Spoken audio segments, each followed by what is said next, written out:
بھلا کس نے آسمانوں اور زمین کو پیدا کیا اور کس نے تمہارے لیے آسمان سے پانی برسایا؟ پھر ہم نے اس سے سرسبز باغ اگائے. تمہارا کام تو نہ تھا کہ تم ان کے درختوں کو اگاتے. تو کیا اللہ کے ساتھ کوئی اور بھی معبود ہے؟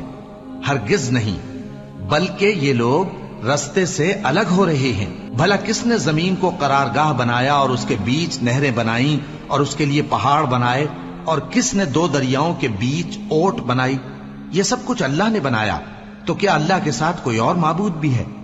ہرگز نہیں، بلکہ ان میں اکثر علم نہیں رکھتے.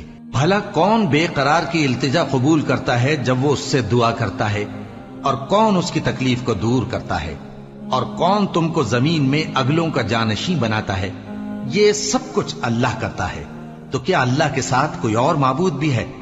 ہرگز نہیں، مگر تم بہت کم غور کرتے ہو. بھلا کون تم کو جنگل اور دریا کے اندھیروں میں رستہ بتاتا، اور کون ہواؤں کو اپنی رحمت کے آگے خوشخبری بنا کر بھیجتا ہے؟ یہ سب کچھ اللہ کرتا ہے. تو کیا اللہ کے ساتھ کوئی اور معبود بھی ہے؟ ہرگز نہیں. یہ لوگ جو شرک کرتے ہیں، اللہ کی شان اس سے بلند ہے.